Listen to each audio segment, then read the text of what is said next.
Hare Krishna Prabhuji. Anubha Pranam.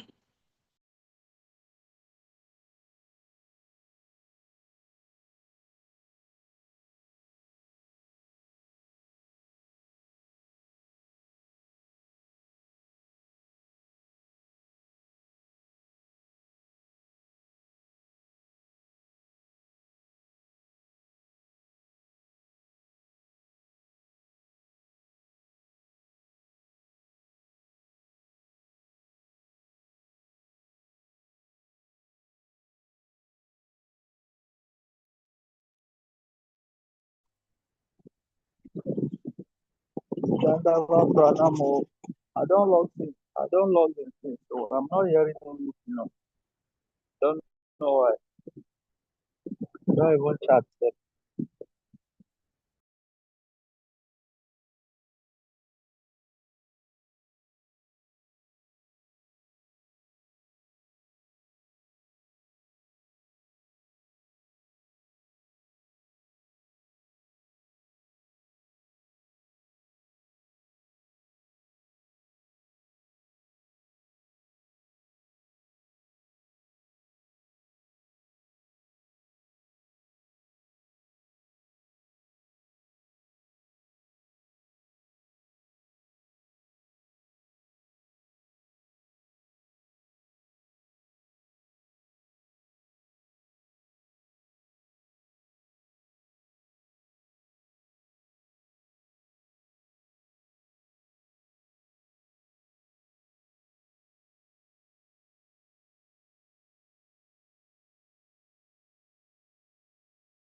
Hare Krishna.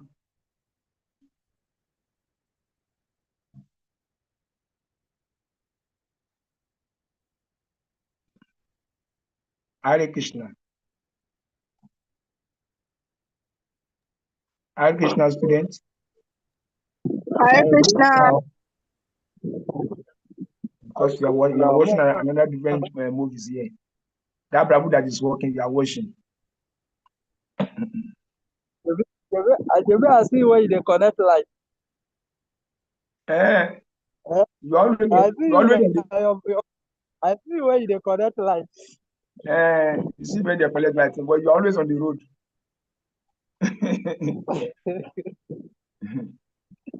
We are not hearing anything, so hope we still holding today. Found one place to sit down now.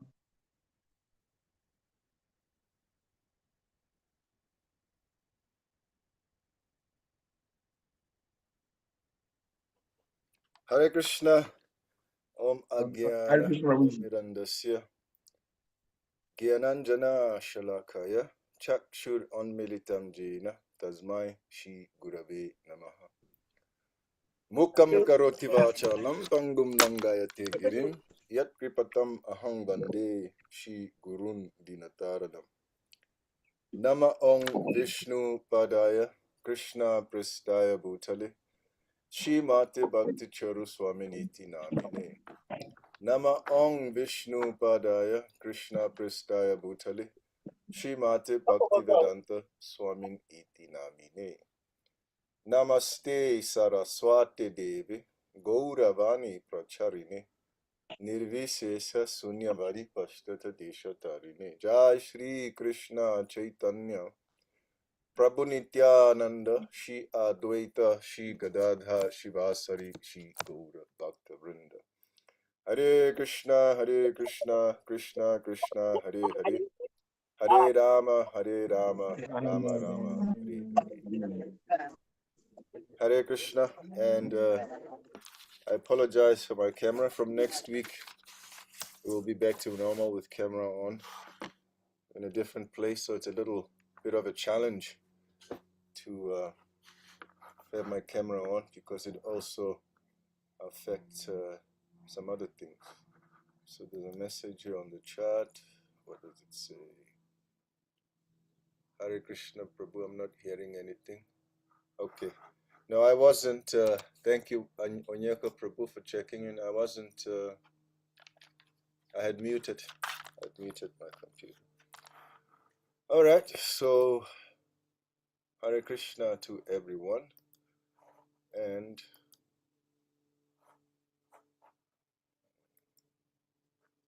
so,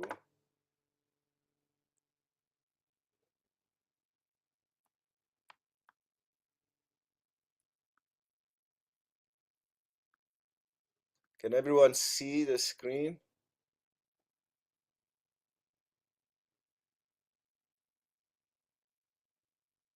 Yes, Prabhu, but we are very, very small. It's very, very small. Yes, Okay. Prabhu. Okay. Is that better?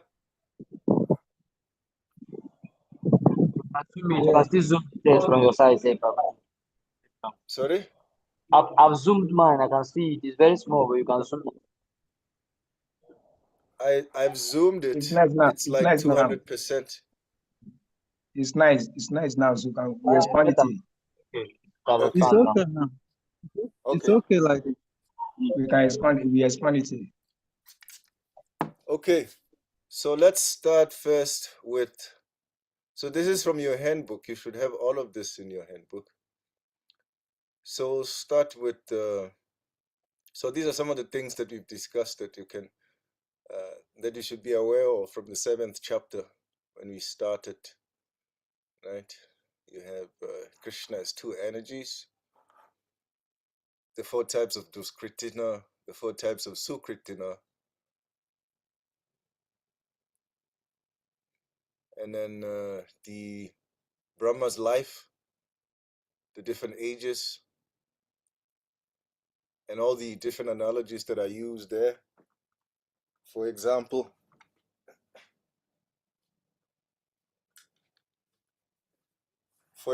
the king and his departments, the wind in the sky, the high court judge, and the smelling of flowers. Smell flower, but do not touch. So, as I've said before, these analogies will come somewhere in the course of your study. I mean, in the course of your exams, I mean. So, let's answer these questions in chapter 9. Give the English meaning of the terms yoga aishvarya. So that's in 9:5. And then udasinavat, manusim tanum ashrita, that 9:11.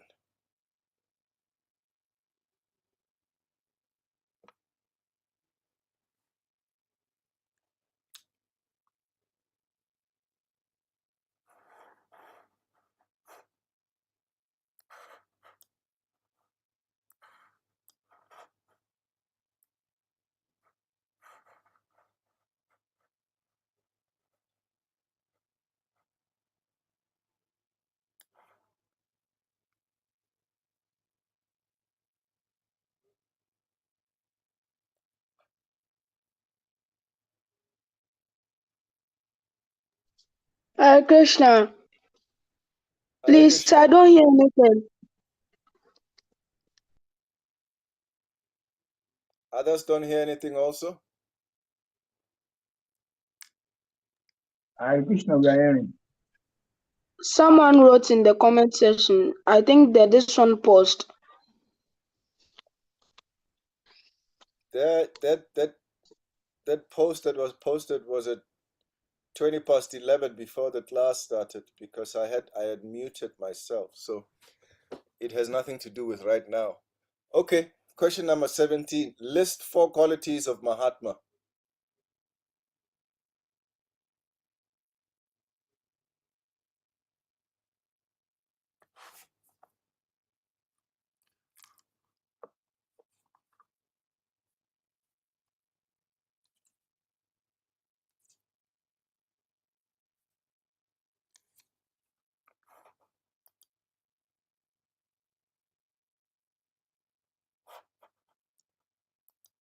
Okay, 18. List in Sanskrit or English 3 types of those worshipping Krishna in different ways.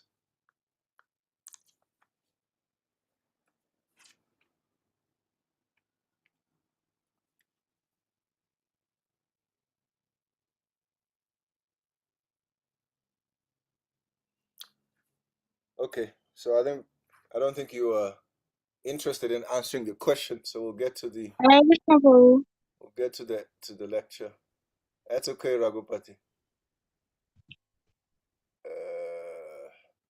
So chapter 10.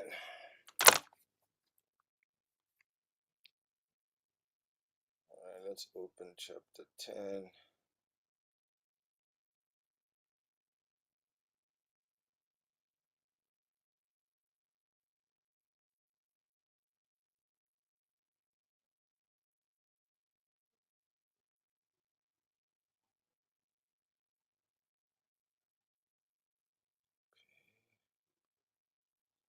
All right, so we can start with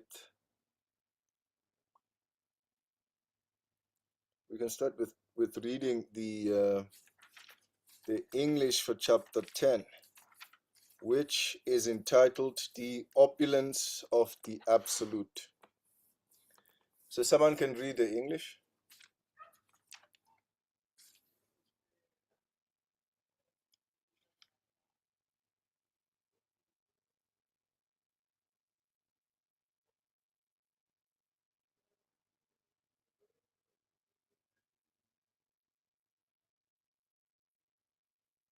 Okay, no one wants to read, then I'll just read myself then.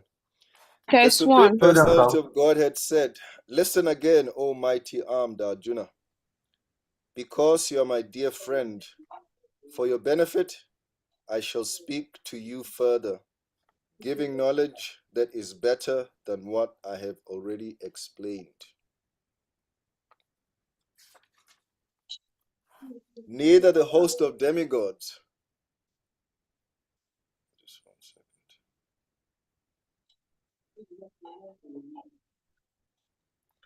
Neither the host of demigods, nor the great sages know my origin or opulences. For in every respect I am the source of the demigods and sages.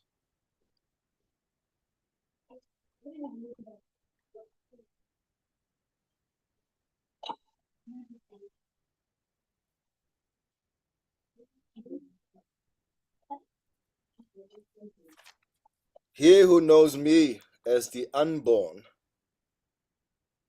as the beginless, as the supreme Lord of all lords, he only, undiluted among men, is freed from all sins." Text 4 to 5.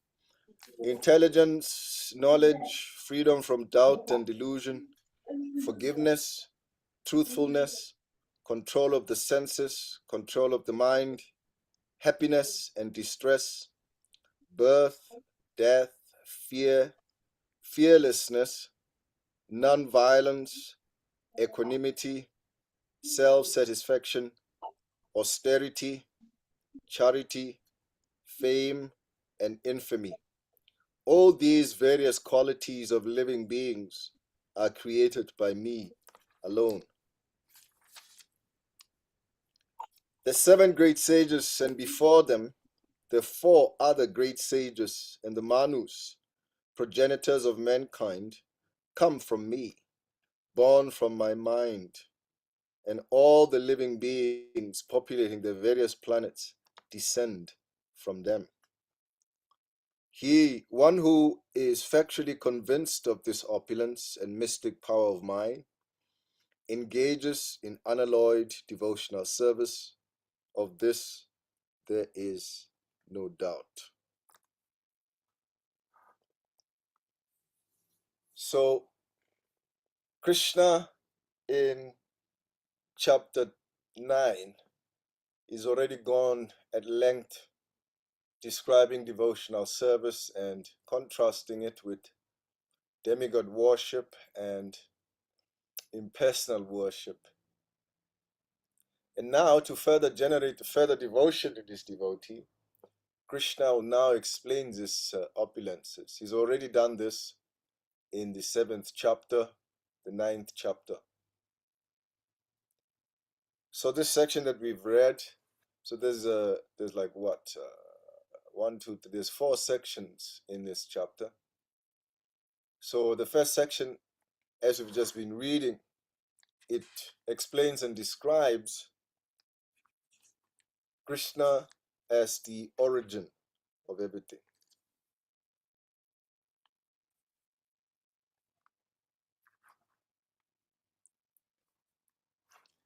Neither the host of demigods nor the great sages know my original opulence, for in every respect I am the source of the demigods. Prabhupada says in the purport, here it is also stated by the Lord personally that he is the cause of all the demigods and sages.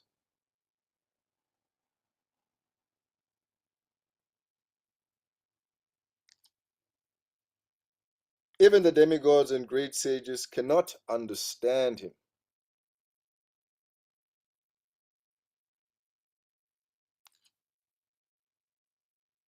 Neither his name nor his personality. So what is the position of the so-called scholars of this tiny planet? No one can understand why this supreme God comes to earth as an ordinary human being and executes such wonderful, uncommon activities. One should know then that scholarship is not the qualification necessary to understand Krishna. Even the demigods and the great sages have tried to understand Krishna by their mental speculation, and they have failed to do so. In the Srimad Bhagavatam also stated,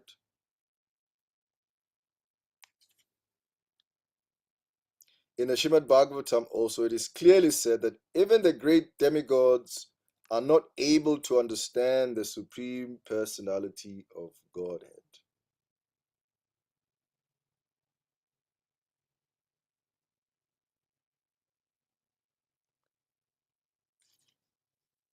So that's the first point that Krishna makes, and Prabhupada also emphasizes there in the purport. And then Krishna explains what happens to the person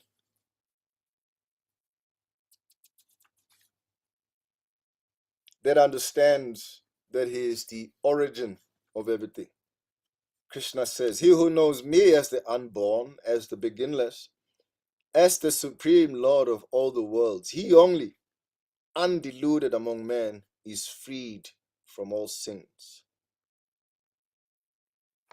Purport. As stated in the 7th chapter, Manusyanam Sahasresu Kaschittatati Siddhaye.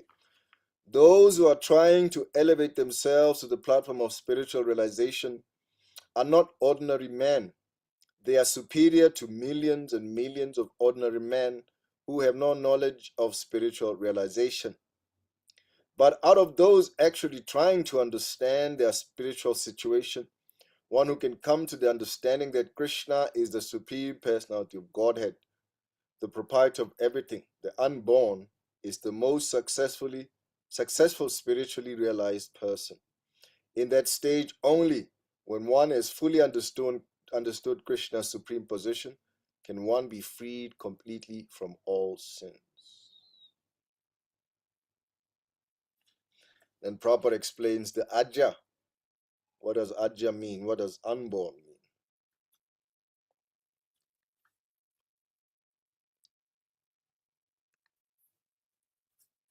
Intelligent,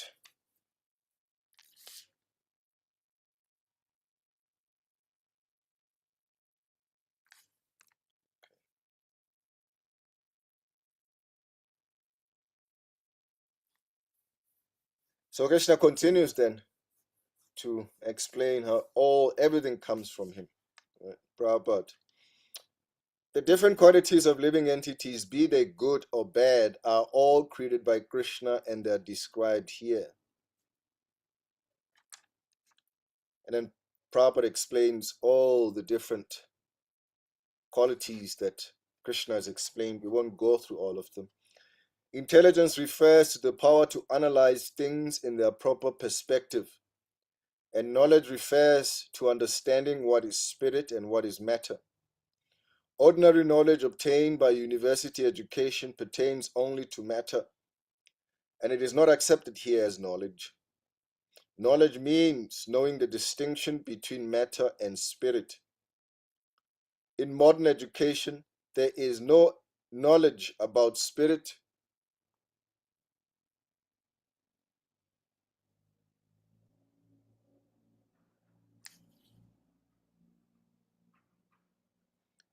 They are simply taking care of the material elements and bodily needs. Therefore, academic knowledge is not complete. So Prabhupada also here is warning of blindly following academics because they're intelligent.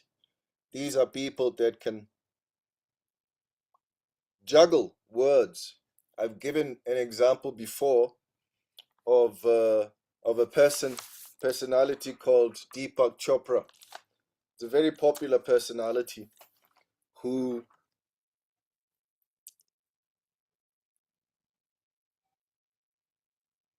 just 1 second.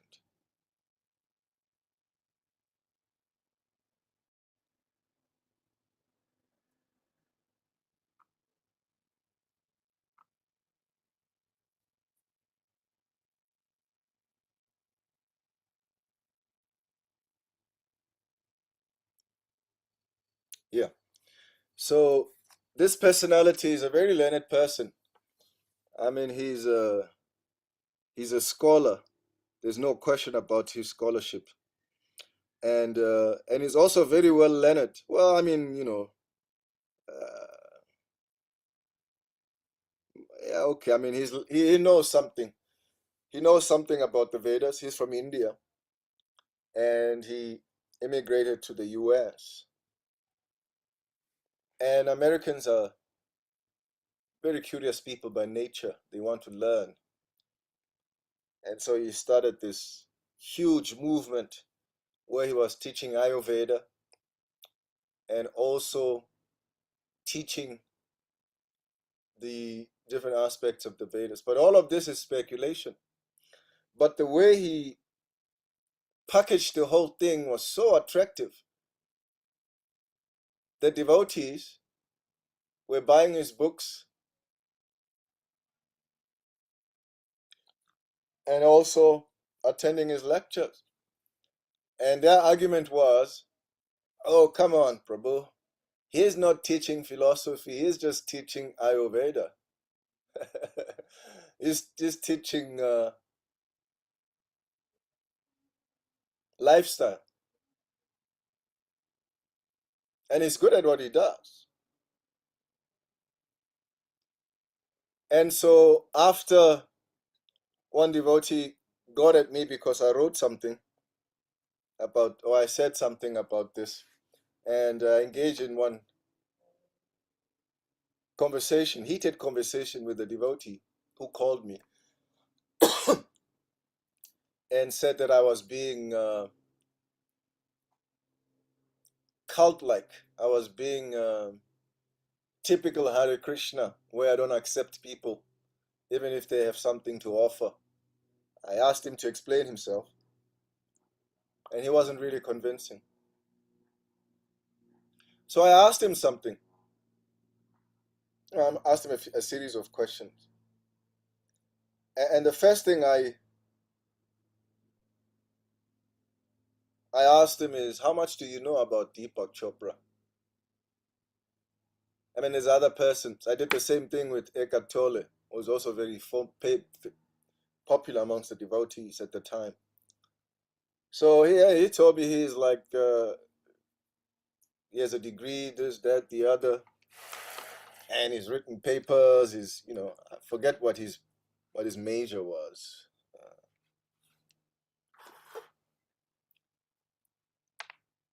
And so I said to the devotee, actually, what you've just said about this man is only half the story. The other story is the unknown half that is not spoken about so much. And what is that story? The story of Deepak Chopra is a very interesting one. Firstly, he rejected his guru. He's initiated. He's an initiated person, and so is Eckhart Tolle and all the others. So he's an initiated person. He's initiated. I forget what his name, Ramkilo. Anyway, he's initiated. Don't worry about his guru, and he rejected his guru. And after rejecting his guru, he got into a fight with his god brothers, right? So this is the type of person he is on a spiritual level, because Prabhupada is making a distinction here between spiritual knowledge and material knowledge. And then when he started writing his books and his god brothers were trying to correct him that this is not the philosophy of our guru, he got upset and he renounced everybody. Sounds familiar. He renounced everybody because people were objecting to the stuff. But he also wrote some very interesting papers. I don't know if you can still find them. I used to have them, but I had my property stolen, so a lot of my things are gone. So he's a Mayavad. He comes in the Mayavadi line, and he's written papers on Mayavad philosophy and his position in Mayavad philosophy. And his position is the same position that we've been discussing about Mayavad philosophers, that they want to kill Krishna. They want to kill God.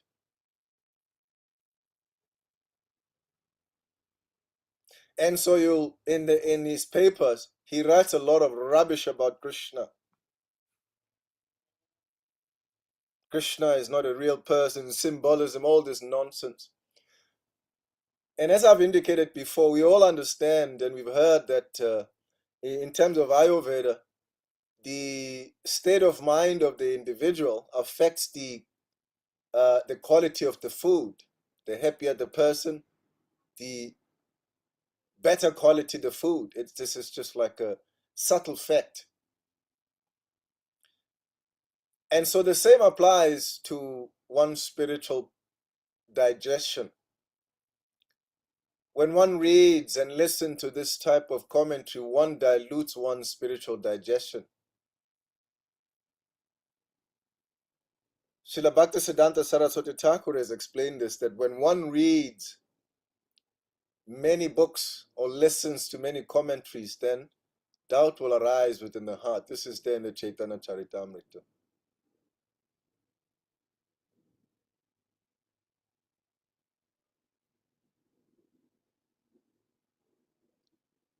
So sometimes, because somebody is knowledgeable or they speak well, that may not necessarily always align. Raghupati, turn off your camera if you're going to eat on camera.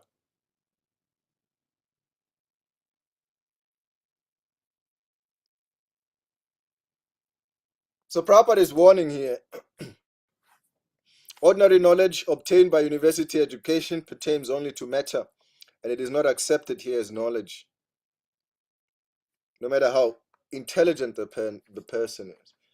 And so this is the core, this is the reason of this Shastric study, as Prabhupada explained with intelligence. The power to analyze things in their proper perspective.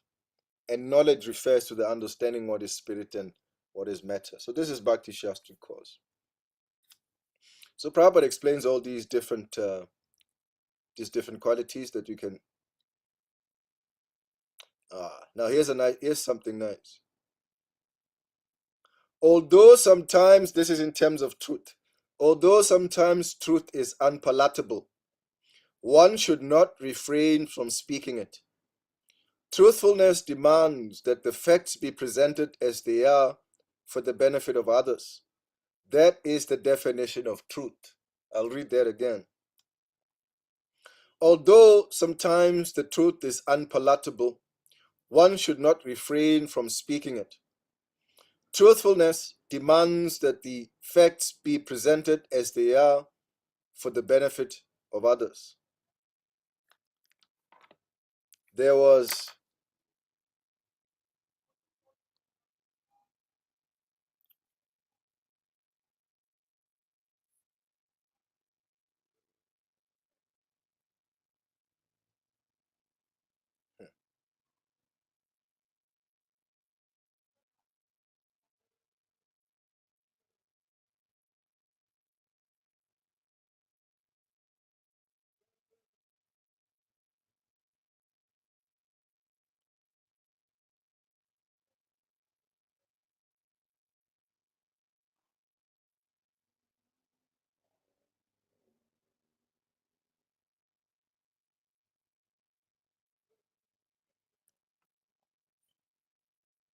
so yeah, I was looking.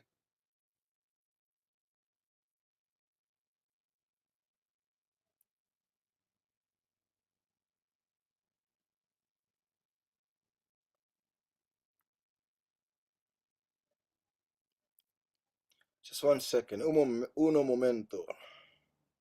I'm looking for the quality of speech. Where is it? Should be in the 17th chapter.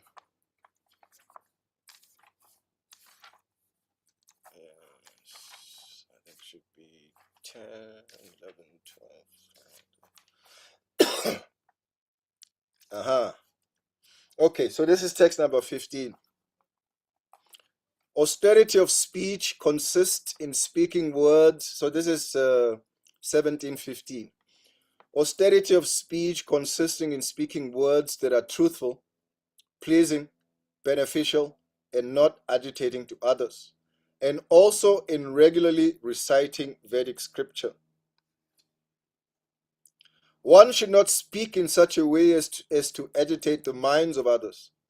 Of course, when a teacher speaks, he can speak the truth for the instructions of his students.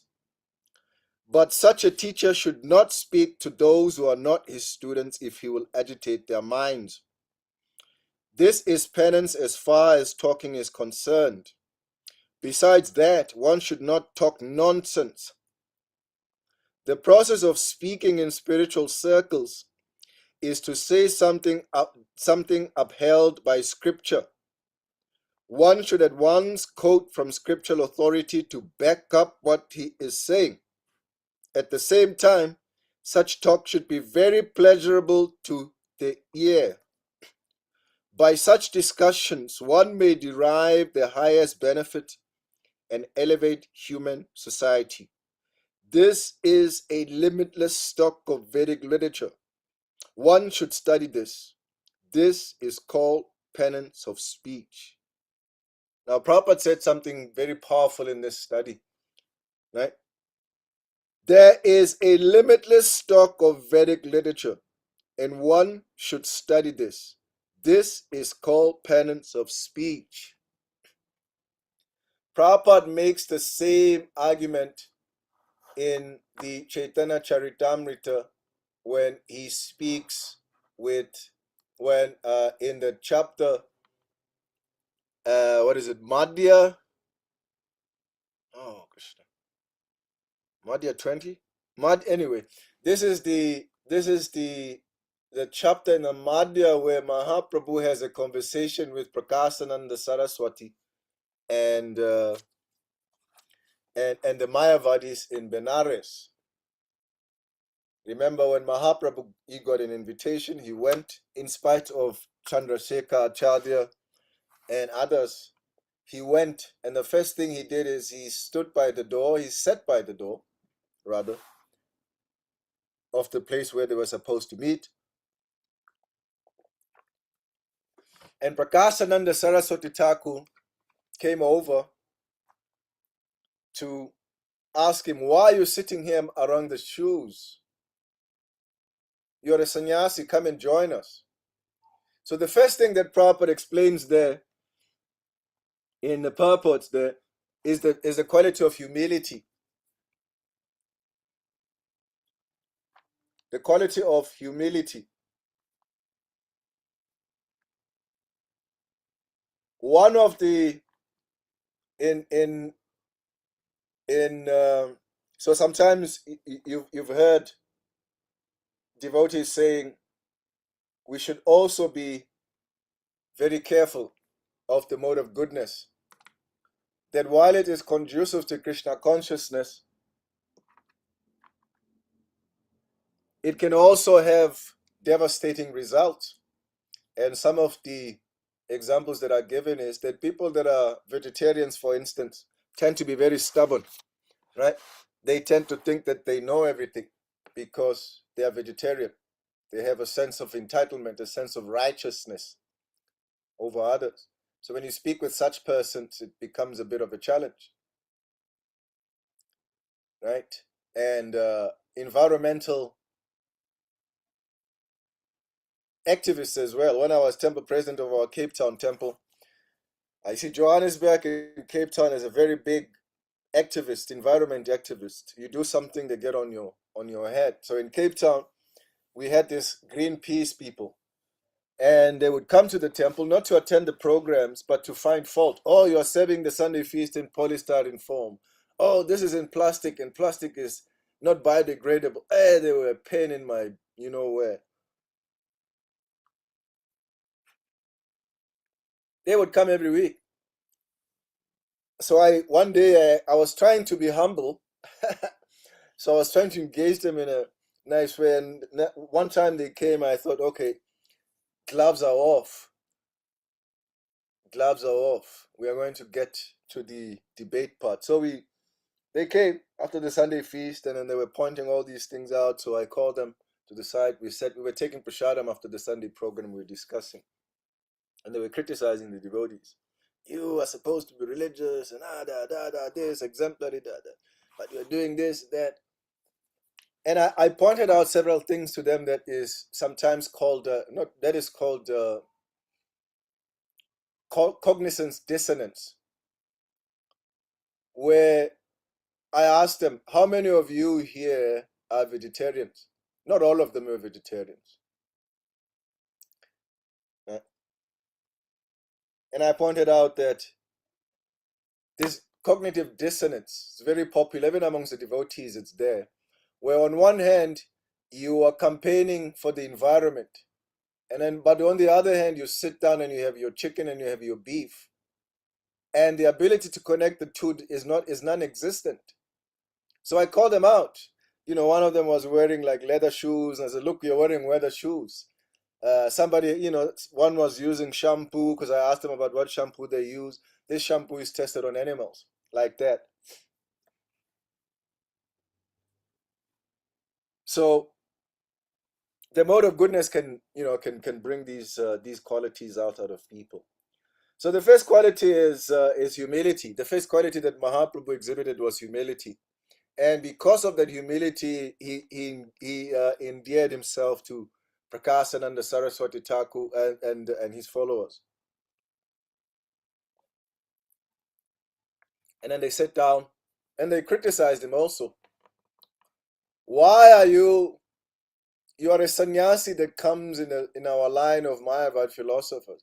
Why are you engaging with these bhavukas, these sentimentalists, chanting and dancing? Sannyasis are supposed to study Vedanta. What are you doing? And what was Mahaprabhu's answer? I'm a fool. I don't know anything. My spiritual master told me I'm not qualified. I'm only qualified to do one thing. And what is that one thing? The chanting of the Hare Krishna Mahamantra. And so Prakashananda Saraswati, now one thing you should notice is the technique that Mahaprabhu is using to preach. Prabhupada in the purports there, he explains to us that we should learn these techniques in order to preach, especially to intelligent people. Because these Mayavadis were not like run-of-the-mill. These are like PhDs of their times. These are professors of their times, head of schools of their time. So these are not like, regular folk. So the approach to them is a little different. So Prakasananda said, okay, that's fine. So you don't know Vedanta. I'm going to teach you Vedanta.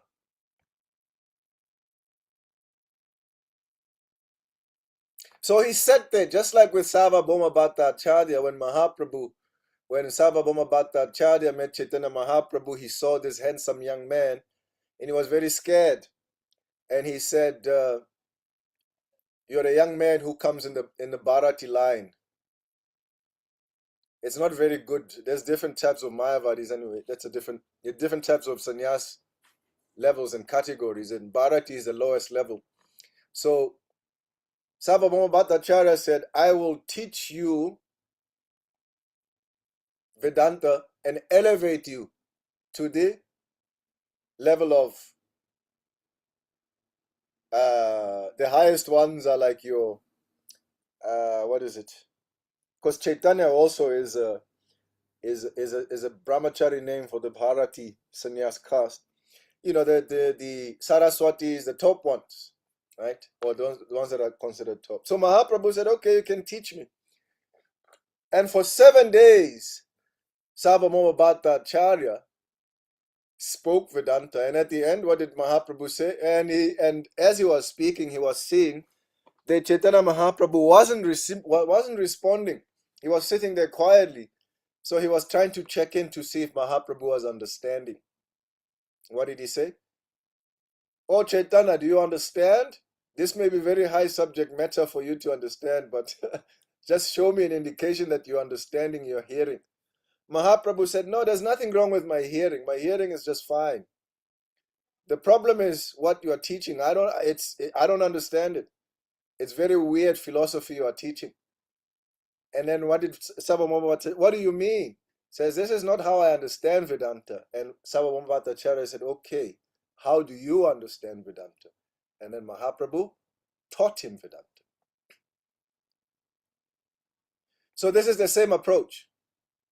Prakasananda Saraswati Thakur sees Mahaprabhu's humility, brings him inside, glorifies him, his effulgence and everything, criticizes him for being a babuka, a sentimentalist, chanting and dancing with other sentimentalists in the streets, that he's a sannyas, he should practice sannyas.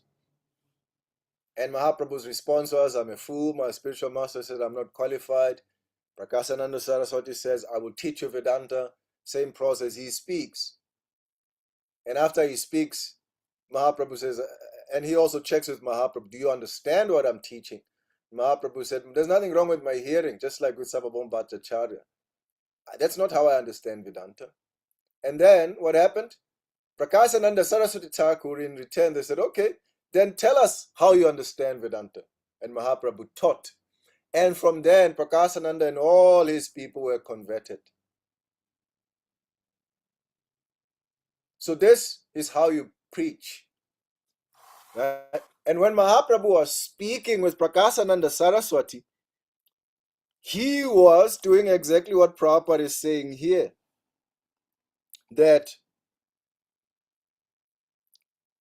And similarly, that which is painful or which causes distress is that which is unfavorable for the cultivation. No, that's not there. Where is it? That part about time. Oh, yes. Although sometimes the truth is unpalatable, one should not refrain from speaking it. Truthfulness demands that the facts be presented as they are for the benefit of others. That is the definition of truth. And this is what Mahaprabhu did. He spoke the truth to Prakasananda Saraswati, and then he criticized Mayavad philosophy.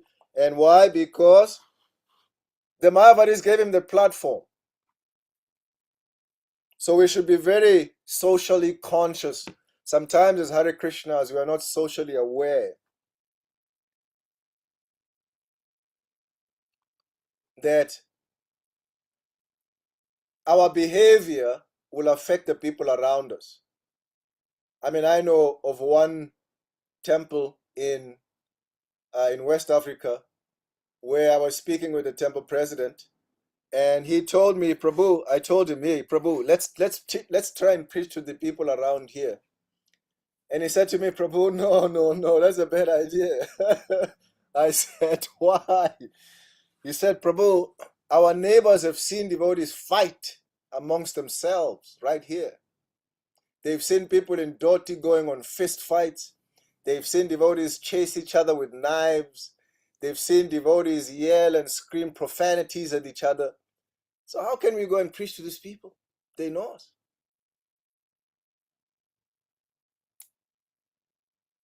So now we have to go very far away to people that don't know us to preach.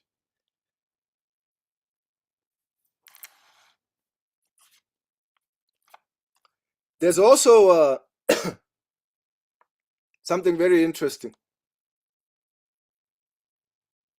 So anyway, let's so those 4 pillars of truth in a simplified manner for your understanding is that truth is not agitating. It avoids causing anxiety or distress to others, but it's also truthful. It adheres to fact. But timing also matters, right? It's pleasant, kind, gentle delivery, and it's also beneficial. There's a philosopher, Socrates, the Greek philosopher. He also had a threefold filter system, which you may be very interested in. He says that when you say something, because somebody came to see him, and this person had a complaint about somebody. So they went to go see Socrates, who was a great philosopher, a great learned person, to complain about this thing. So once he was received and sat down, he began saying some stuff about this person, and Socrates stopped him and said, wait a minute. Before you say something about this person, there's 3 things I want you to answer. 3 questions I want you to answer. Firstly, is what you are about to tell me about this person, is it true? 1, is it true? 2, is it good? In other words, is it kind? And 3, is it useful? Is it useful? Is it necessary? And so after the person reflected, he thought, wait a minute. Actually, I don't know if this is true about this person. So he was about to speculate and pass something that he wasn't sure of as truth. Rumor. This is how rumors start. Did it have any good intention? Was it kind? No. You speak about it because you want to hurt somebody's feelings. You want to destroy another person. And so therefore you speak malicious lies about them. So it's not good. And is it true? And is it useful? Of what use is it? What is it going to benefit anybody? So as devotees also, we should also be very careful, apply these 3-fold filter system, that before we criticize another devotee or before we speak ill about another devotee, we should consider if what we're about to speak is true. If what we're about to speak is kind, is Vaishnav-like. If what we're about to speak about is useful to the person that's hearing it. What is the person going to do with that information after they hear it? Likely, if they are a devotee in not good standing, then they'll take what they've heard and then they'll speak about it to somebody else. And then that person takes, and then next thing you know, There's rumor about a person, and nobody knows if it's true.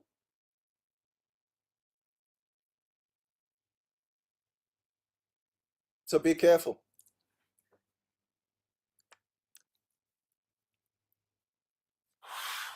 So that's truthfulness. All right. The rest of the different qualities are you can read on your own. Bhava, ahimsa, samatha.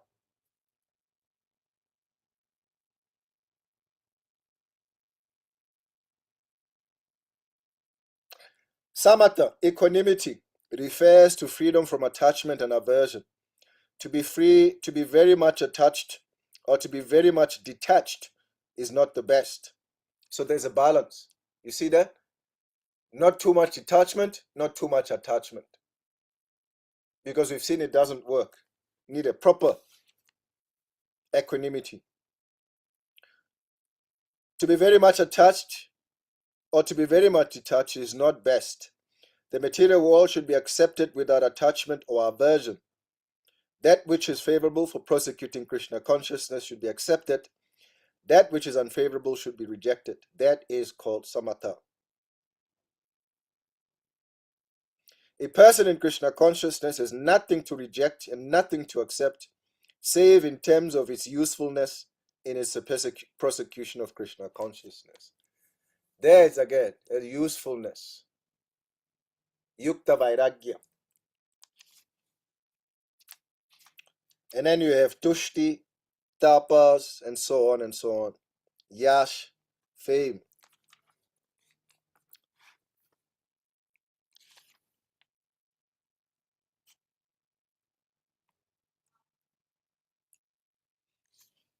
And then, oh, Krishna Chaitanya.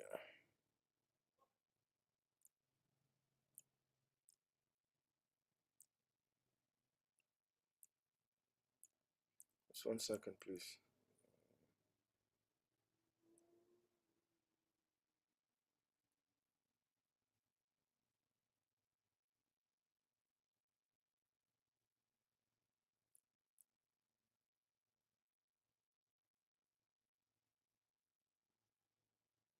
Okay.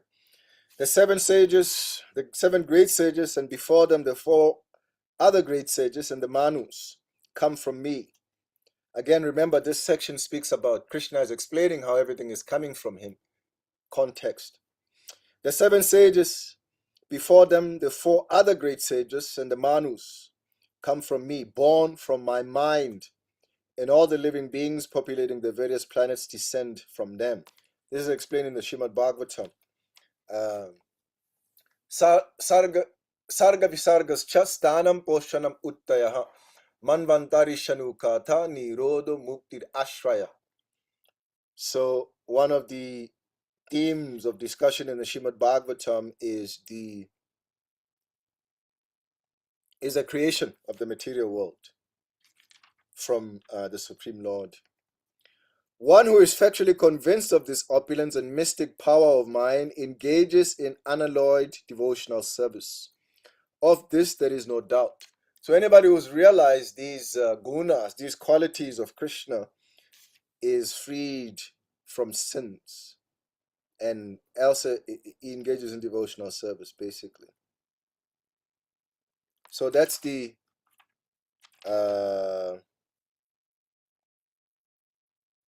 so that's the that's 1 to 7. That's the first section. And then after this we'll get into the 4 verses, the Chatur Shlok of the Bhagavad Gita. So these are the 4 chapters, the 4 verses that essentially make up the Bhagavad Gita, the philosophy of the Bhagavad Gita. We'll be discussing it. So that's like 8, 9, 10, and 11. So before we take a break, I'll see if there's any questions or comments.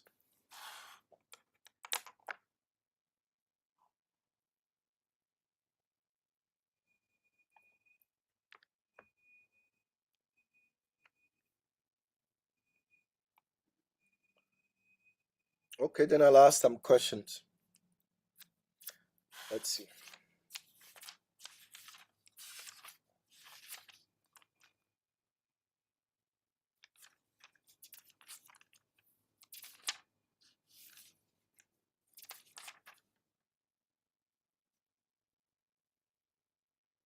What are the 6 opulences of the Supreme?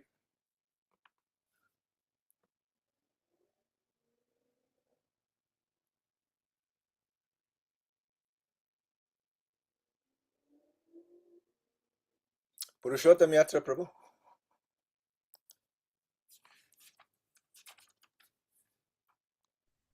Hare Krishna, Prabhu. Hare Krishna. The 6 opulences are beauty, renunciation, fame, strength, wealth, and knowledge. Very good. Very good. Okay. So how does Srila Prabhupada... Okay, let's see first here.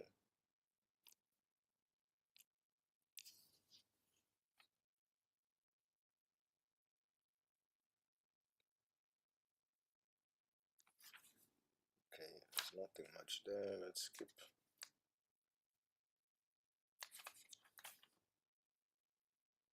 What is Prabhupada's definition of truth?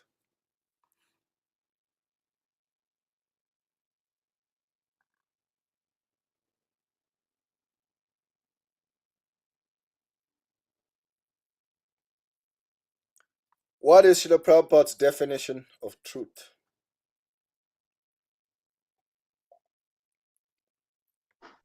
Balabhadra Prabhu.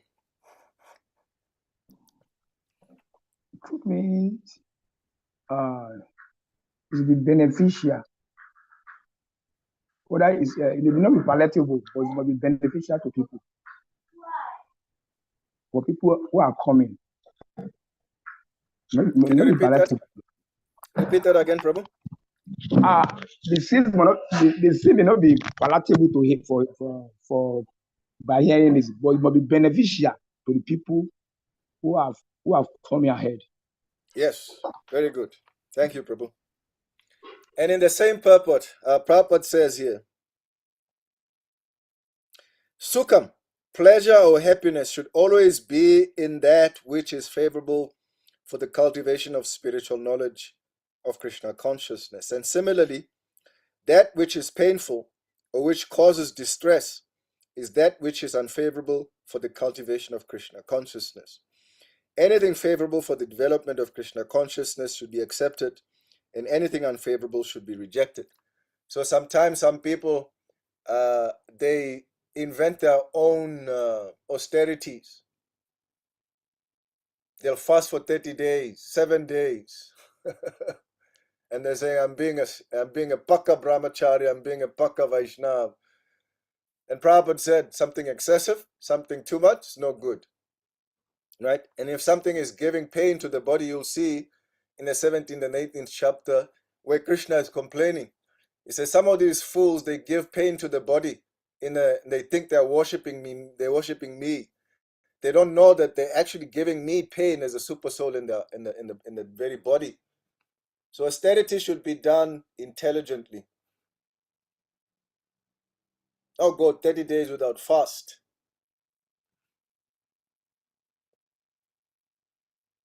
Nobody does that. This is popular in Vrindavan. This is very popular in Vrindavan when people do stuff like this, and then they get sick after this because they can't handle the austerity, chewing too much. So so we should also be careful, not overdo things, and not give. Sometimes we try to measure spiritual progress by how much pain and uncomfortable we are. Prabhupada said that's not Krishna consciousness. You've just read it. So also, if somebody is preaching you a philosophy of trying to put you in a very uncomfortable position, and by uncomfortable I mean in a long term. I'm not talking about fasting for Ekadashi or fasting for Janmastami. Those are, that's regular stuff. Or I also have seen also with some devotees trying to artificially imitate the likes of Bhakti Damodar Maharaj. They eat once a day, they wake up at 4 in the morning, and all these things, and then they can't handle it. They can't handle it because they are not on the same spiritual level.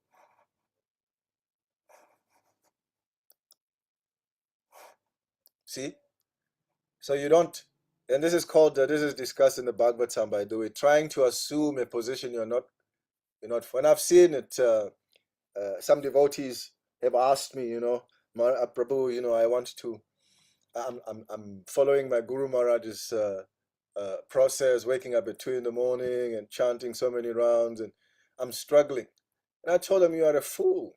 You are not Bhakti Damodar Maharaj. Maharaj has been around for many, many years, a couple of decades. He built his immunity up to get to where he is. He built his spiritual immunity up. So it is not artificial. So we should be very careful to trying to imitate great personalities, and in the process give Krishna pain. All right. And I think the rest is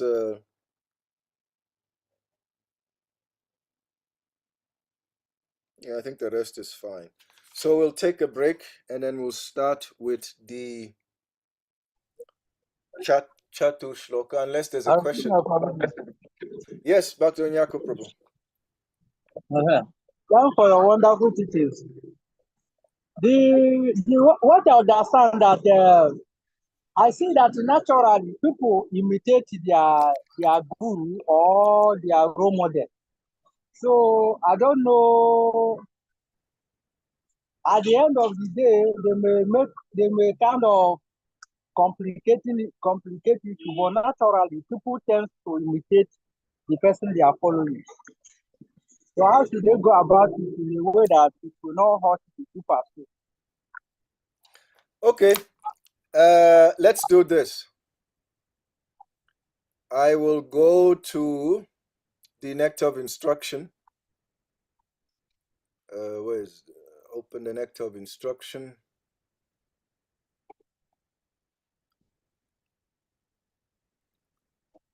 There are, maybe let's start with number 5. Number 2 rather. Atyahara prayasascha prajalpo niyamagraha.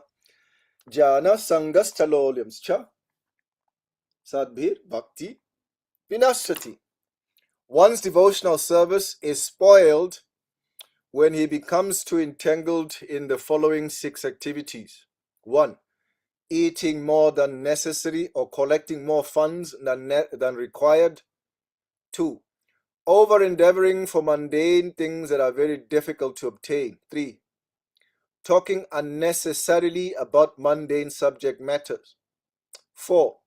Practicing the scriptural rules and regulations only for the sake of following them and not for the sake of spiritual advancement, or rejecting the rules and regulations of the scripture and working independently or whimsically, associating with worldly-minded persons who are not interested in Krishna consciousness. And 6, being greedy for mundane achievement. Let's see. And then the next verse, Uttaha nichaya dhairyat tat kama prabhatana sangatya gat sato vrite shadbhi bhakti prasidati. There are 6 principles favorable to the execution of pure devotional service. 1. Being enthusiastic. 2. Endeavoring with patience. 3. Endeavoring with confidence rather. 3. Being patient. 4. Acting according to regulative principles such as Shravanam, Kirtanam, Vishnu Smaranam, Shrimad Bhagavatam 7.5.23, hearing, chanting, and so on. 5. Abandoning the association of non-devotees. And 6, which is what we are coming to, following in the footsteps of the previous acharyas. These 6 principles undoubtedly assure the complete success of pure devotional service. So now let's look for the part where Prabhupada is speaking about following in the footsteps.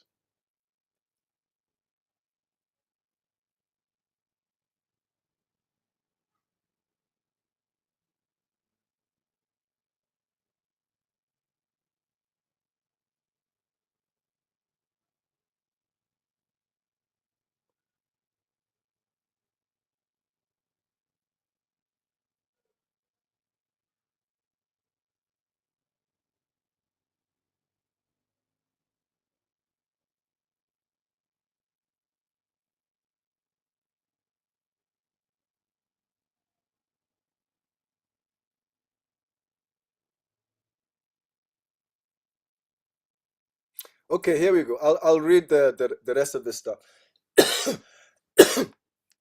Devotional service means transcendental activities.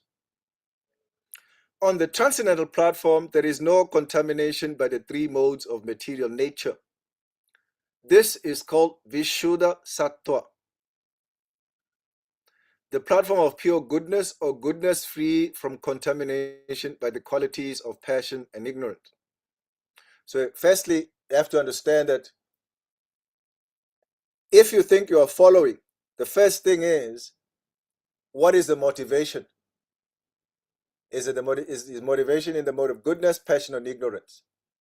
So if you're trying to follow your guru because you want to be famous like him, be known as a tapasvi like him, or get the respect that he gets, then that's contaminated motivation. So you fail in the first instance.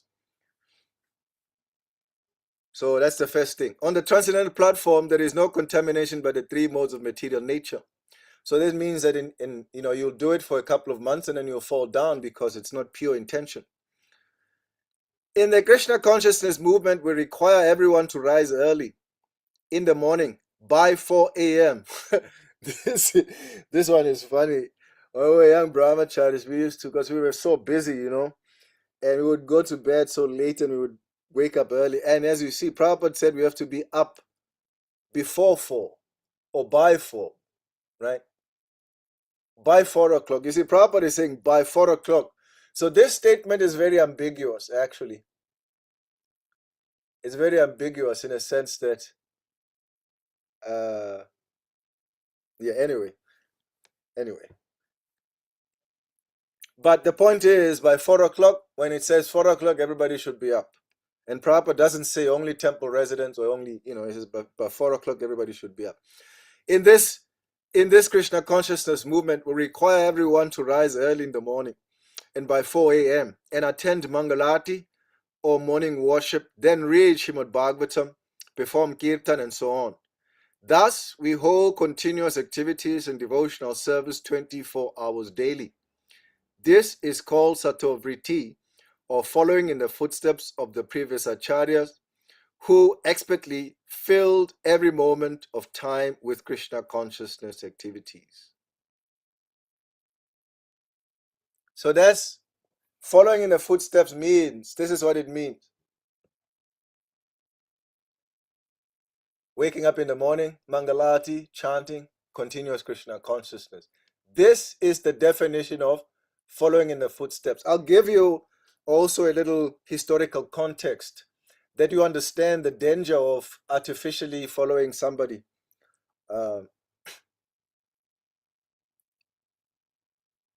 This is history, so something that we can always be referred to. In South Africa, when the Durban temple opened, we had, I wouldn't mention their names out of respect, but we had a GBC.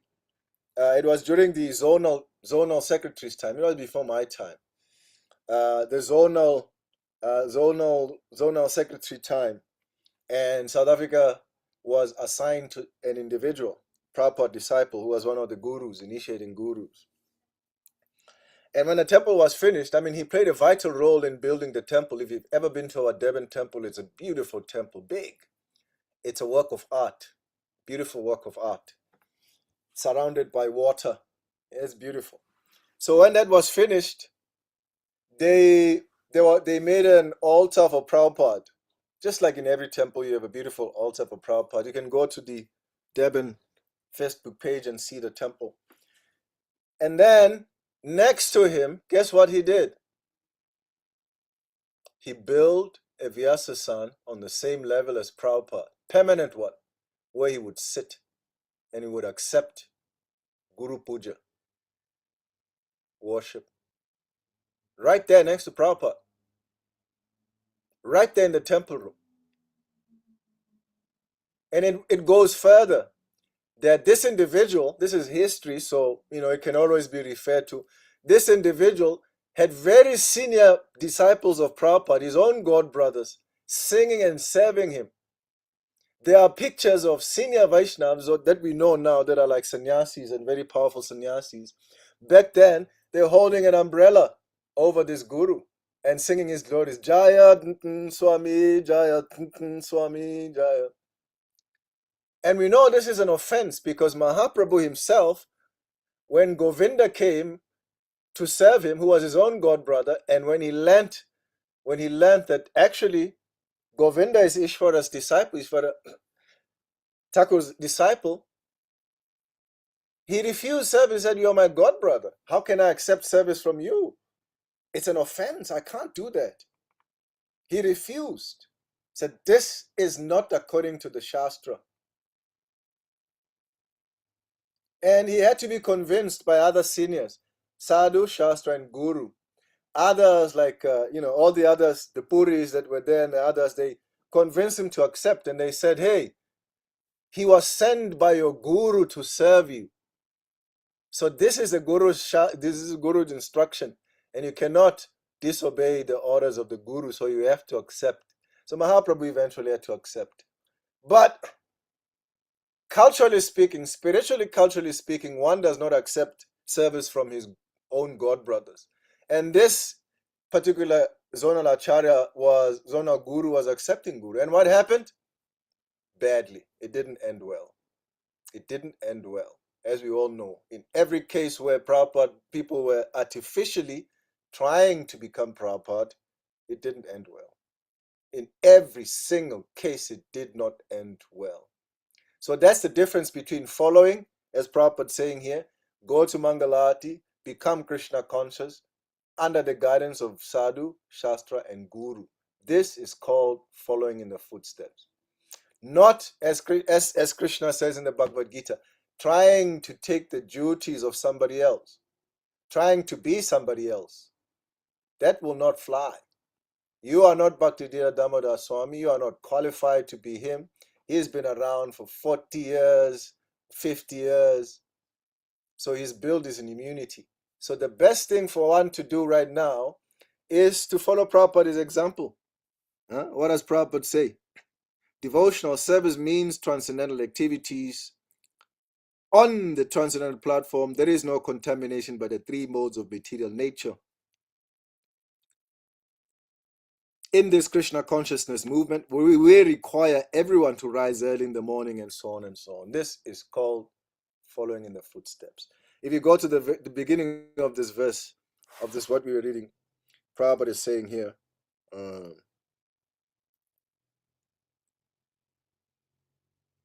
just try to learn the truth by approaching a spiritual master, inquire from him submissively, and render service unto him. The self-realized soul can impart knowledge unto you because he has seen the truth. And I'm going to discuss this also because it happened when I was in West Africa. It was Kartik month? The month of Kartik, right? And devotees were fasting. And the senior devotees there came to see me, and the temple residents also came to see me at separate times. And the complaint was that they will not serve grains during this time because they have to fast from grains. And I said, Prabhupada never said that. Firstly, Prabhupada never said that. Prabhupada didn't intend some things to be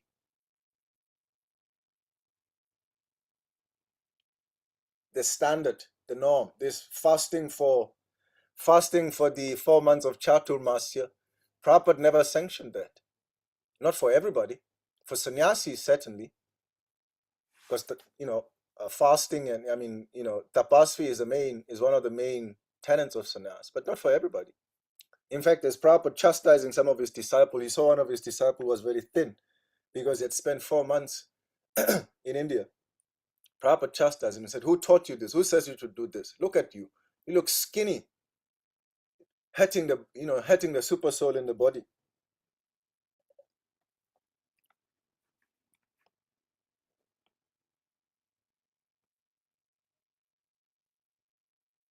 So the devotees came to see me, and I said, firstly, I clarified that this applies to some people, but not to everybody. And some devotees came to me because at the time that after the temple management, this wasn't my decision. It was a management decision. Who had decided previously they were serving grains. I mean, they were serving 9 grains to everybody, to the whole temple. But there were devotees that complained, that were saying, we are going on book distribution, we're working very hard, then we come back, we have to take like mashed potatoes.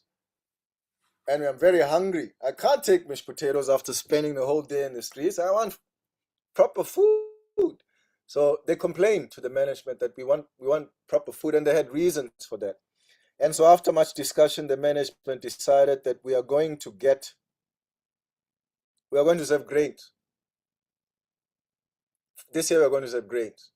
And if you don't take grains, you have to make your own arrangements. And according to the management, it was costing money. There was a whole lot of other stuff that was going there. So one of the devotees came to see me crying. Said, I stay in the temple. How am I going to survive? And I said, why are you fasting like this? And he said to me, well, my Guru Maharaj said I should fast. I said, okay, that's fine. That's fine. So this is that's the idea, that before you even decide that you are going to fast, it has to be the order of the Guru. You don't do things independently. So the point is you go to your Guru, oh, Maharaj, I want to be like you. I want to start waking up at sleeping only 2 hours a day and chanting 108 rounds a day. And then he'll instruct you. He'll tell you, okay, do it. Or no, this is your false ego, you rascal. Just chant 16 rounds a day. So that's the point of departure, the Guru's instructions. We don't do things independently. So this is what I told the disciple.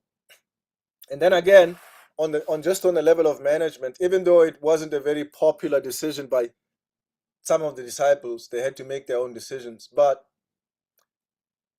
management's decision is final. This is how Prabhupada arranged things. And eventually it worked out, I think. It went out. So there's challenges on an individual level and also collectively as individuals. And as we're moving forward, we're trying to, figure things out. Here in South Africa, it's different. In other parts of the world, it's different. Nobody fasts. 4 months, chaturmas. Nobody fasts. And at least not on a standard official level. This is a private matter. People do it privately and they don't advertise it as well. Oh, I'm fasting for chaturma. Because if you do it here in South Africa, you'll get backlash. Where is that from? Where is that from? Where did Prabhupada said we should do this? So that's the long-winded way of answering your question, Prabhu, that how do you know that you are following and how do you know you are imitating? You are following when you are following the instructions of the Guru, your Guru, and what Prabhupada is saying, waking up in the morning. And you are following if you are doing that and your intentions are pure. And right now, I don't think we can say that our intentions are pure because we are still conditioned by the 3 modes of material nature. So Bhakta Anyako Prabhu, is that okay? All right, so we'll take a 10-minute break and we'll be back at exactly 1 o'clock. Hare Krishna.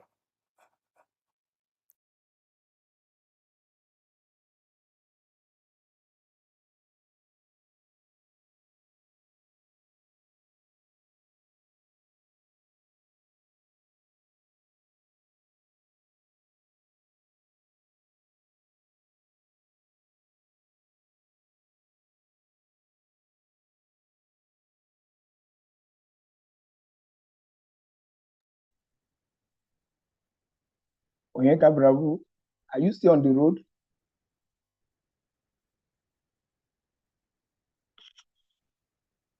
Bravo Onyeka, are you still on the road? Hare Krishna.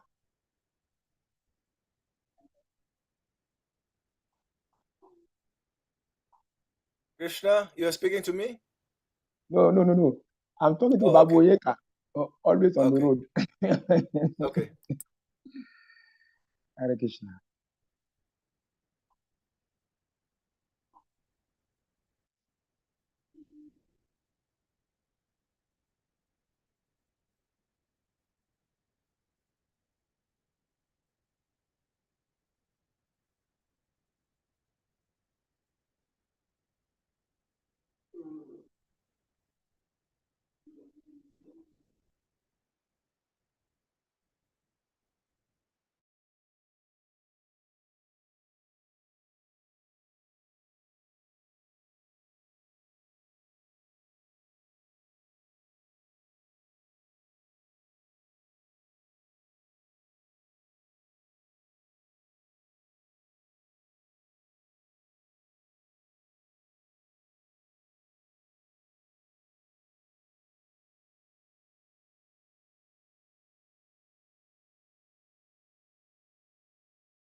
All right, so we start with the Chatur Shlokis. That's 8 to 11. Somebody can read.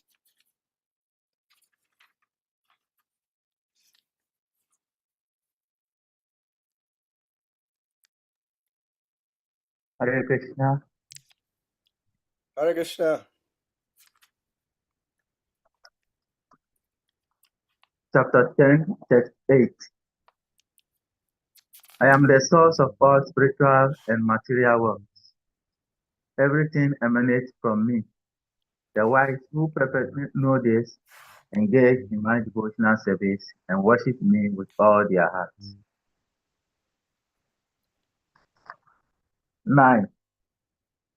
The thoughts of my pure devotees dwell in me.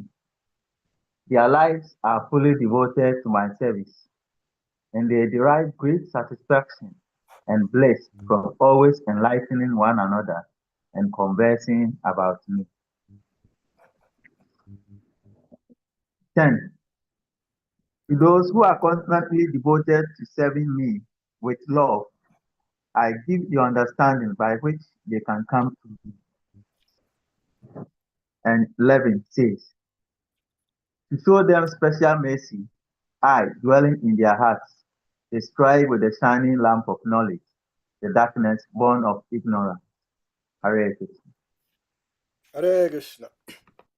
So these 4 verses are called the Chatur Shloka. Chatur as in Chatur Vida Shri Bhagavat Prasad. You know that verse? So Chatur means 4 and Shloka as we know. Shloki is the plural for Shloka. And so Chatur Shloki means the 4 verses of the Bhagavad Gita.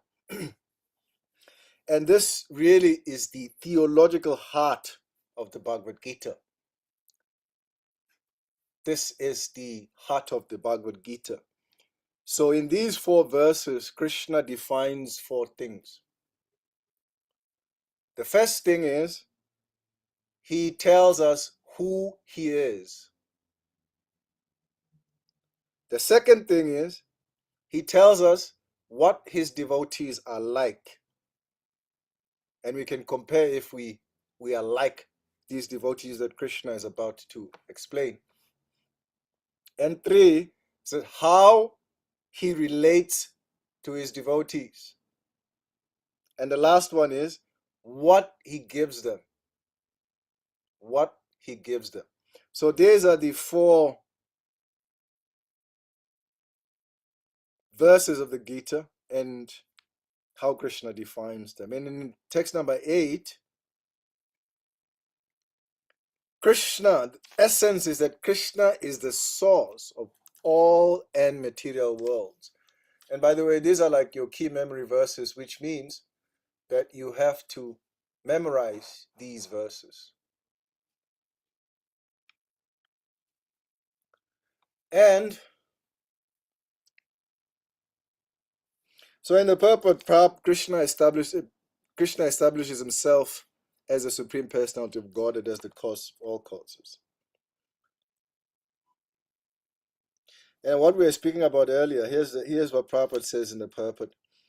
When Lord Chaitanya was in Benares promulgating the chanting of Hare Krishna, Krishna Krishna, Hare Hare, Hare Rama, Rama Rama, Hare Hare, thousands of people were following him. Prakashananda Saraswati, a very influential and learned scholar in Benares at the time, derided Lord Chaitanya for being a sentimentalist. Sometimes Mayavad philosophers criticize the devotees because they think that most of the devotees are in the darkness of ignorance and are philosophically naive sentimentalists. Actually, this is not the case. There are very, very learned scholars who have put forward the philosophy of devotion. But even if a devotee does not take advantage of the literature or of his spiritual master, if he is sincere in his devotional service, he is helped by Krishna himself within his heart. So the sincere devotee engages in Krishna consciousness cannot be without knowledge. The only qualification is that one carry out devotional service in full Krishna consciousness. So there you are. Krishna is telling us about himself. No, actually, yeah. It's no, actually. I'm sorry, I skipped so many verses. I'm the source of all 10:8. I was speaking on the wrong verse. I'm the source of all spiritual and material worlds. Everything emanates from me. The wise who perfectly know this engage in my devotional service and worship me with all their hearts. Yes. So that's the essence of this verse here, where Krishna establishes himself as the Supreme Lord, as the cause of all causes. And Prabhupada explains also the purport that those who know Krishna, they engage in devotional service. They become fully engaged in devotional service. And this is a key memory verse, which means you have to memorize this verse. And in text number 9, Mat Chitta Mat Gata Prana, Krishna describes the internal life of his devotee. What is the psychology of a devotee? When we speak about a devotee, who are we really speaking about? Krishna is saying that they always think of him, always satisfying him in different ways and speaking about him. Their whole life is absorbed in thoughts of Krishna. So that we absorbed in Krishna consciousness out of love, not out of duty.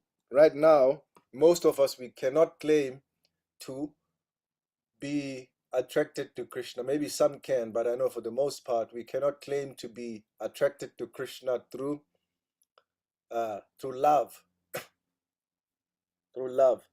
And we can say with love, when one is moved by love, for instance, if you will take the example of Janardhan Prabhupada disciple, who said that when it would tell the devotees when it was time to go to sleep, he would be complaining, oh, this is a useless waste of time.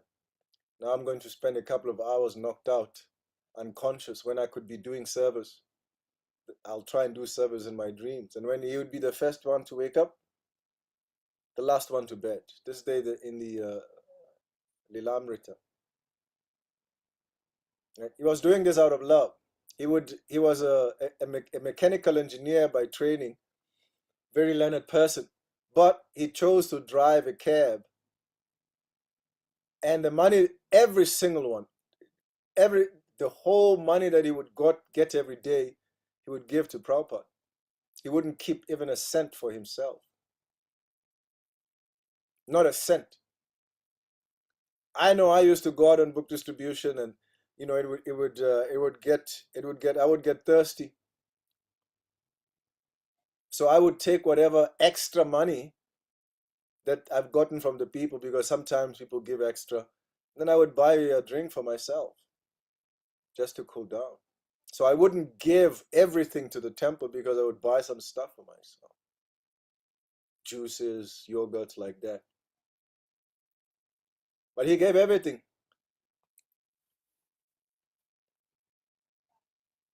So this is complete surrender.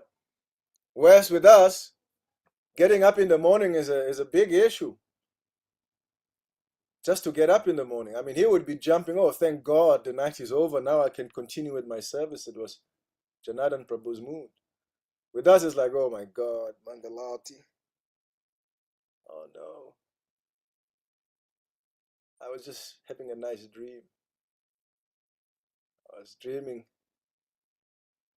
that Pranapriya made a killer cake and I was eating it. And now alarm is woken me up. Cake is gone. The happiness is gone. Right? And even then, we drag our feet to get out. Takes about 2 hours to go to the shower to get up. Some people, the first thing they do is they reach for the phone. Oh, I want to see Purushottam Prabhu's status. Or some people, they wake up and then they take a selfie. They post it. I just woke up. Right? And then you go to the shower, you brush your teeth, and instead of thinking about the verses that we memorized about Krishna, you are thinking about that cake that you had in your dream. It's gone. In other words, you're still absorbed in what you were dreaming about. You're still unconscious. You finish brushing your teeth, ablutions, right? Because there's a process. You don't shower and then you brush your teeth. That's not how we do things. You brush your teeth and then you shower. That's called cleanliness. And then in the shower, you take a warm shower. Thank God for West Africa. One of the things I love about West Africa is that there's no hot water.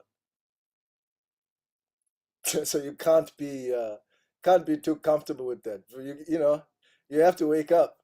You take that jug or whatever, you pour that cold water over your head, and the dreams are gone. Right? The problem here in South Africa, in Kenya, especially these two countries, is that everything is very comfortable. Ashram, there's heaters, there's hot, warm water. There's it's a nice life.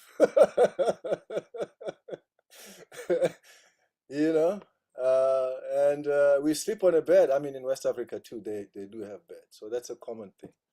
But the point is that we choose our comfort over stuff. We get to the morning program. Sometimes you're still dreaming about that cake. You're standing in front of Krishna. Sangsara dava nalalida loka. Hey man, that cake was nice. Tranaya karunya gana ganatwam.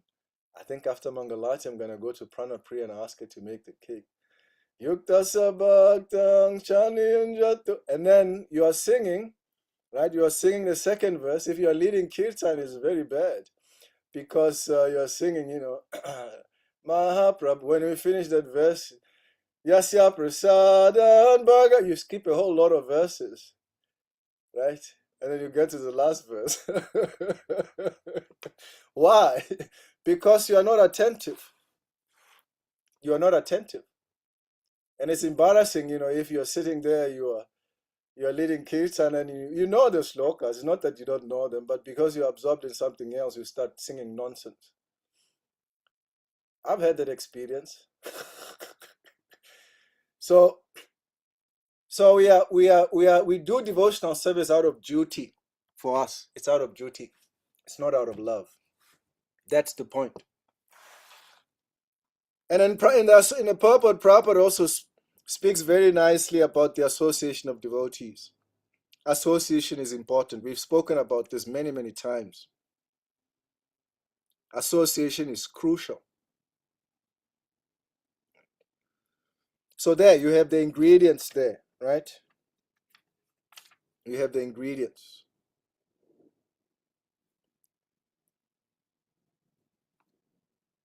The thoughts of my pure devotees dwell in me. Their lives are fully devoted to my service, and they derive great satisfaction and bliss from always enlightening one another and conversing about me. So this is the psychology of a Vaishnava. When we say somebody is a Vaishnava, this is the person we are speaking about. And Prabhupada opens the purport exactly that way. He says, pure devotees, whose characteristics are mentioned here, engage themselves fully in the transcendental loving service of the Lord. Their minds cannot be diverted from the lotus feet of Krishna. Their talks are solely on the transcendental subjects. The symptoms of the pure devotees are described in this verse specifically. Devotees of the Supreme Lord are 24 hours daily engaged in glorifying the qualities and pastimes of the Supreme Lord. Their hearts and souls are constantly submerged in Krishna, and they take pleasure in discussing him with other devotees. So there you have it. There you have it. Always engaged in Krishna. There's no time for Maya. No time for Maya at all. So this is a dear devotee. This is the qualities of Janardhan Prabhu. Janardhan Prabhu. Was it Janardhan? What was Prabhu's name? Prabhupada. We put his picture in every Rath Yatra. Anyway, so when Jayananda Prabhu, and it's said that when he would walk in and devotees would start criticizing other devotees, so they would speak Prajalpa, he would stand up and walk away. With us, if we find somebody is criticizing somebody, whether it's criticizing another devotee or management, we go, oh, tell me more. Juicy, juicy. Tell me more about gossip. And the effect of that is described very nicely by our Minister of Book Distribution. What's his name? Anyway, he describes how when you hear criticism about another devotee, and you hear it, Vaisheshika Prabhu, our book distribution minister, ISKCON book distribution minister. He said, when you hear criticism about another devotee, or when you criticize another devotee to another devotee, what you are doing is you are denying the devotee that you are speaking to, criticizing another devotee, you are denying them a relationship with the devotee that you are criticizing. Because now the devotee that you've criticized, that you've been speaking to, criticizing another devotee, they'll turn around and look at that devotee differently because of the information that you gave them. And once you use those lenses to look at this devotee with those lenses, you are not actually, the person now is not seeing the devotee for what they are. They're seeing him based on rumor or whatever negativity that the other person is giving. So you are guilty when you're criticizing one devotee to another. You are criticizing of destroying a potential relationship between these two devotees. And as we've just read in the previous verses, that causes pain to another person. And Krishna says you pay for it, for causing pain to another person. So this is the Krishna is describing the internal life of his devotees, always thinking of him, always satisfied in him, speaking about him, and so on. So real happiness is found in this loving absorption, not in material activity. And we should be careful before you criticize somebody. There's a difference between speaking truth and criticizing somebody. There's a very important distinction that has to be made. As you've been noticing, I speak truth. I speak about what the reality of our ISKCON movement. We've spoken about historical stuff. We've spoken about controversial stuff. We've spoken about stuff that makes people uncomfortable, and some of you, it's made you uncomfortable. But I've never mentioned names unless I'm glorifying the devotee. I've mentioned Bhakti Damodar Maharaj, using him as an example in glorifying him. Right?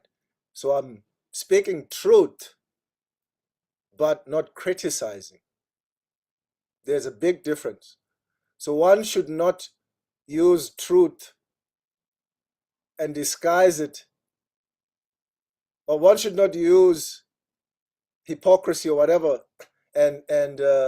or unpalatable truth and disguise it as truth and use and try to present it as truth or criticism and try to present it as truth. Because some people will say, will criticize somebody and they'll chastise somebody and say, I'm doing this for your own good, to help you. Really? Are you really? Are you really doing it for the benefit of the devotee? Are you really doing it, or you want to just criticize and pain the devotee? You want to see the devotee pain in their heart. You want to see them sorrowful. You want your words to hit so hard that the tears come to the devotee and say, yes, now he's heard me. That's not correction. That's malicious. That's malicious, and leaders should be very careful, very, very careful, not to use criticism of putting down a devotee and disguise it and trying to build. I've heard so many times I've Prabhu, I'm chastising him, I'm denying him, I'm taking him away from this service, I'm doing this because I'm helping him. And my question is always, are you really? Are your intentions really good? Where in the world, where in Prabhupada's example have you ever seen Prabhupada remove a devotee from service? Never. Prabhupada has said many times that these devotees, they fall down, they do so many things. But what can I do? You can see there in the Lilamrita, Prabhupada said, what can I do? Nityananda Prabhu gave permission. Nityananda Prabhu said we have to be tolerant. He tolerant Jagai and Madai when Mahaprabhu wanted to kill them. So who am I to chase somebody away and deny them service? So if Prabhupada himself and Nityananda Prabhu had this mood, who the hell are we to try to break somebody's devotional service, to criticize? I mean, I've seen devotees leave our movement because leaders felt that the authority that was given to them went as far as criticizing devotees to the point of destroying them. So this is not the psychology of a Vaishnava. This is the psychology of a demon. And text number 10, Tesham satatam yuktanam bhajatam pritipurvakam tadame buddhiyogam tam yena mamupayanti te. To those who are constantly devoted to serving me with love, I give the understanding by which they can come to me. Prabhupada, in this verse, the word Bodhi Yogam is very significant. We may remember that in the second chapter, the Lord, instructing Arjuna, said that he had spoken to him of many things and that he would instruct him in the way of Buddhi Yoga. You've discussed Buddhi Yoga in the first 6 chapters of with your previous teacher, so I'm not going to go into all of this. When one tries to go back to Godhead and takes fully to Krishna consciousness in devotional service, his action is called Buddhi Yoga. In other words, Buddhi Yoga, now again, to pay notice, Prabhupada is giving you a definition of Buddhi Yoga. In other words, Buddhi Yoga is the process by which one gets out of the entanglement of this material world. The ultimate goal of progress is Krishna.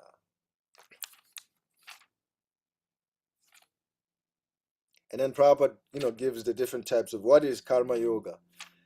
When one is attached to the fruits of these activities is Karma Yoga. When one takes pleasure in mental speculation, that's Jnana Yoga.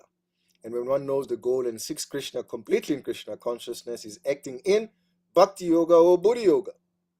This complete yoga is the highest perfectional stage. So that's, again, the result, right?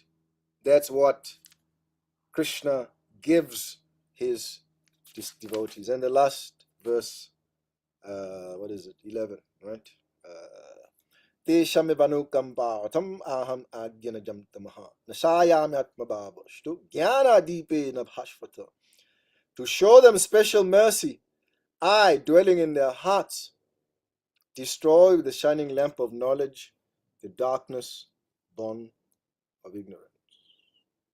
Here's something. Let's go back to the previous verse. An important part, actually, that we should read. Prabhupada's own words, right? The last paragraph, the previous verse 10.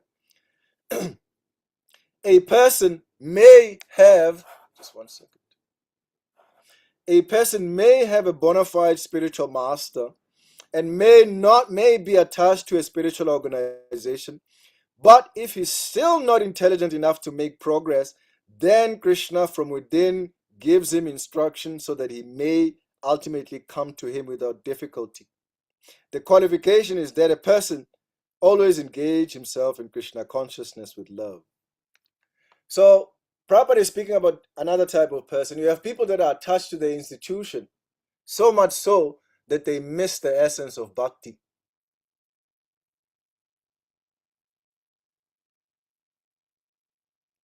I remember I had a very difficult time, myself and many other temple presidents, during the COVID time.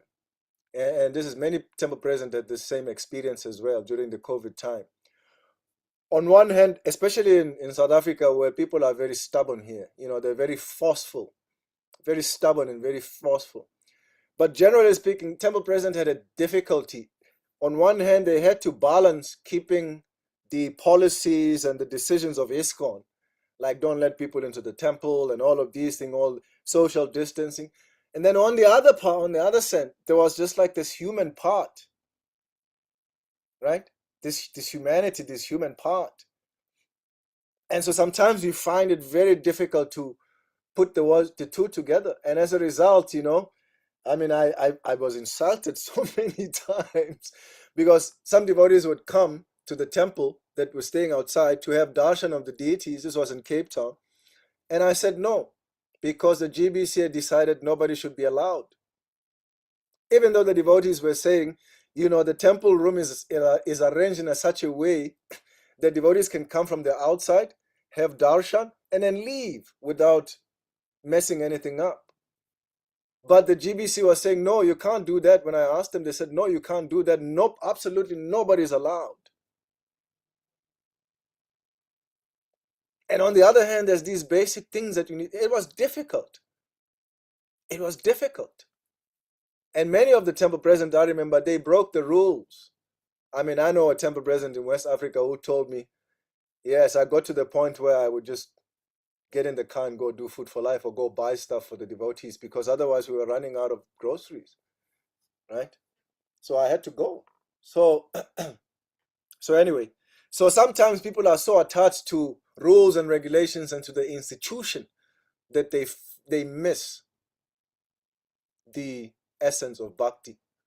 We implement all the rules and the regulations of the institution, of the organization, everything is, but at the same time, devotees are suffering, they're struggling. The temple room is perfect, painting is nice, everything is beautiful in the temple, but the devotees' prasadam is no good. Devotees don't get enough rest. Devotees, out of this artificial sense of renunciation, devotees are forced to sleep on the floor, even though the facilities are there and money is there in the temple. Right? This is demoniac mindset. Right? There is somebody who's attached to the. So Prabhupada is saying that even such a person is not hopeless. Things are not hopeless. Krishna says, I within the heart, I will direct him. Right? A person may have a bona fide spiritual master and may be attached to a spiritual organization. But if he's still not intelligent enough to make progress, then Krishna from within gives him instructions so that he may ultimately come to him without difficulty. So we may have a guru, we may have a beautiful institution, and we may still be attached to things that are not that important. All right. And then, of course, the last verse, to show them special mercy, I dwelling in their hearts, destroy with the shining lamp of knowledge the darkness born of ignorance. So out of compassion, Krishna clears away the darkness in the devotee's heart by shining the lamp of knowledge within. Krishna helps his devotees. Krishna directly helps his devotees by destroying ignorance.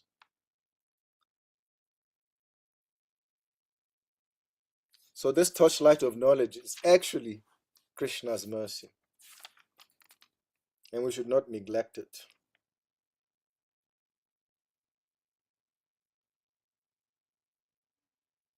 Any questions before we end?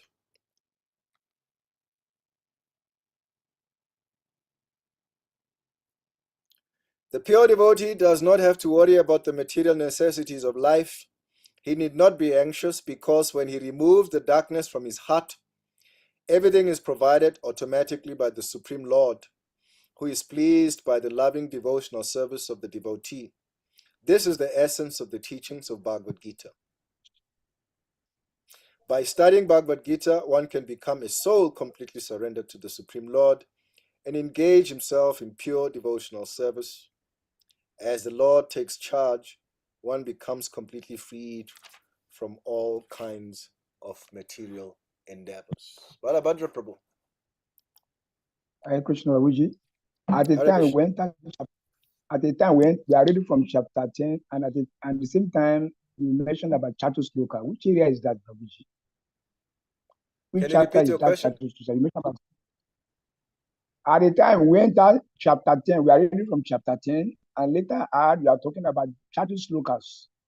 And you mentioned about 4 texts about Chatus Slokas. Which chapter is that Chatus Sloka is? Chapter and Okay, text. I'm going to ask one of the students to answer the question. So, who wants to answer? Balabhadra Prabhu, repeat the question one more time so the devotees can hear. At the first stage, we are reading from chapter 10, and later you you are mentioning chapter sloka verses. So which Yes. chapter is that chapter sloka verse? About 4 texts you just read just now. Yes. Who wants to answer? Purushottam Prabhu.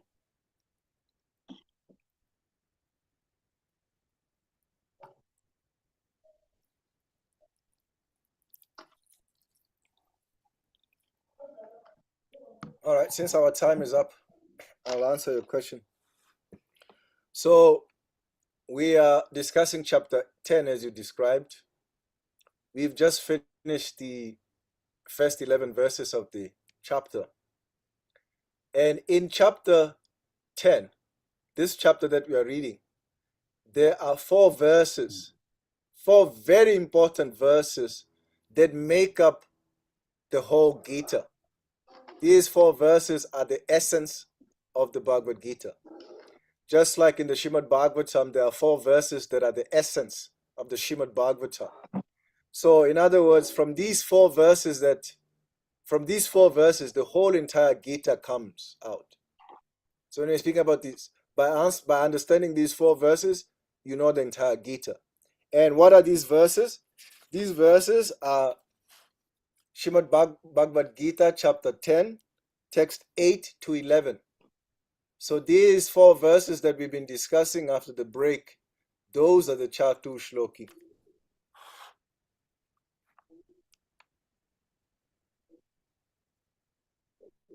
Thank you, Brahmaji. Thank you.